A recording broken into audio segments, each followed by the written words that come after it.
hurmatli onaxonlar, aziz opa-singillar va qadrli tadbir ishtirokchilari. Avvalo barchangizni yurtimizda katta ehtirom va mehr bilan nishonlanadigan go'zal bayram Xalqaro xotin-qizlar kuni munosabati bilan chin qalbimdan samimiy muborakbod etaman.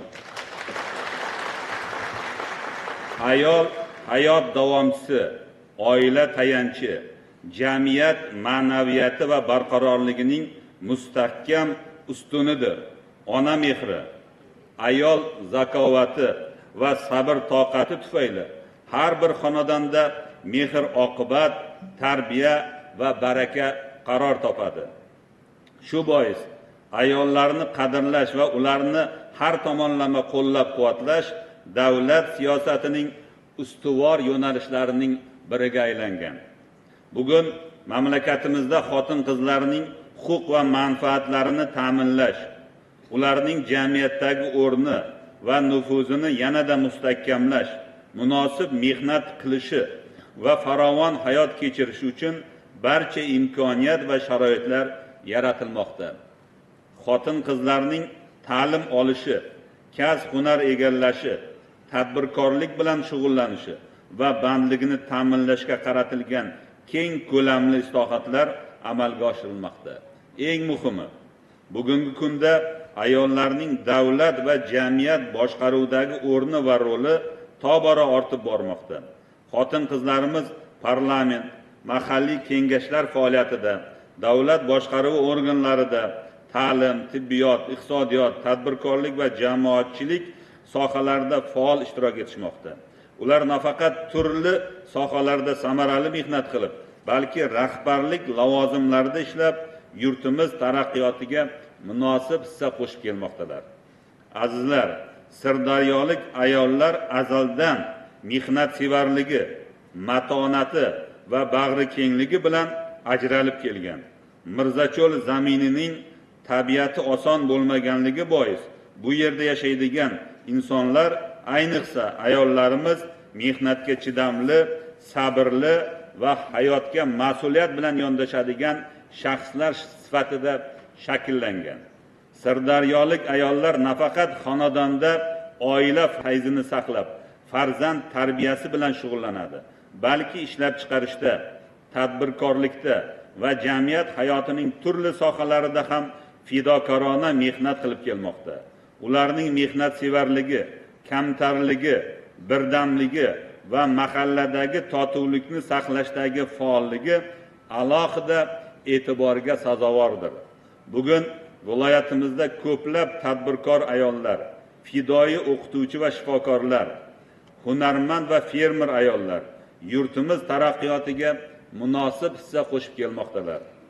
Aziz va muhtaram ayollar, joriy yilda yurtimiz ayollariga yuksak e'tibor va ehtirom namoyon etilmoqda.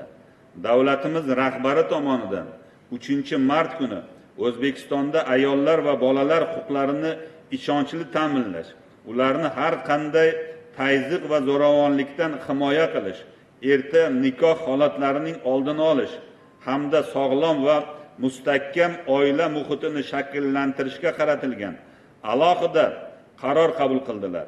Mazkur tashabbuslari yurtimizda inson qadri va oila qadriyatlariga bo'lgan yuksak e'tiborning yorqin ifodasidir.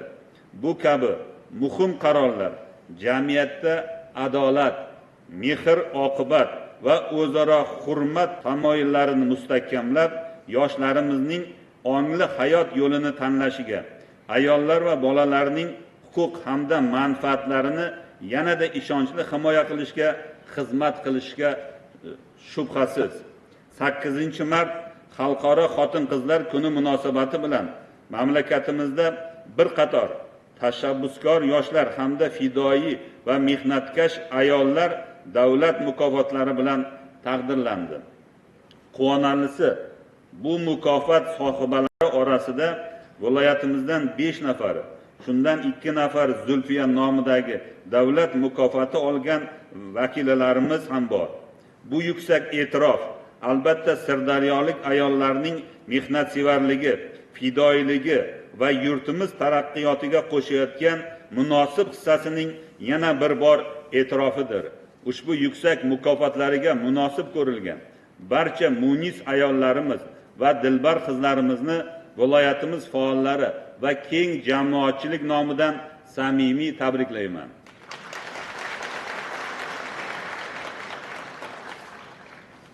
Hurmatli onaxonlar, aziz opa-singillar, bugungi qutlug' ayyomning muborak Ramazon oyiga to'g'ri kelayotgani bayramimizning ma'naviy ruhida yanada yuksaltirmoqda. Muqaddas dinimizda ayolni qadrlash, ona roziligini olish, opa-singillarga ehtirom ko'rsatish eng ulug' fazilatlardan biri sifatida e'tirof qilingan. Ayol hayot gulshani, oila qo'rg'oni, millat tarbiyachisi, mehr oqibat, sabr matonat va sadoqat ramzidir. Biz bir haqiqatni yaxshi anglaymiz. Ayol baxtli bo'lsa, oila baxtli bo'ladi. Oila mustahkam bo'lsa, jamiyat barqaror bo'ladi. Sizlar bor ekansiz, hayotimiz mazmunli va go'zaldir. Sizlar bor ekansiz, xonadonlarimizda fayz, yurtimizda tinchlik va barqarorlik hukm suradi. Yangi O'zbekistonning barpo etishdek ulug' va mas'uliyatli jarayonida sizlarning aql zakovatingiz, matonatingiz va tashabbuskorligingizga tayanamiz. Sizlar nafaqat oila, balki butun jamiyatimizning fayzi va barakasisiz. Sizlarning mehringiz, fidoyiligingiz va matonatingiz tufayli farzandlarimiz yetuk insonlar bo'lib kamol topmoqda, yurtimiz taraqqiy etmoqda. Shu fursatdan foydalanib, barcha mo'tabar onaxonlarimizga, mehnatkash va tashabbuskor opa-singillarimizga mustahkam sog'lik, uzoq umr, xonadonlaringizga tinchlik, xotirjamlik, fayzu baraka, farzandlaringiz va baxti kamolini tilayman. Yana bir bor barchangizni Xalqaro xotin-qizlar kuni bilan samimiy muborakbod etaman. Bayramingiz muborak bo'lsin.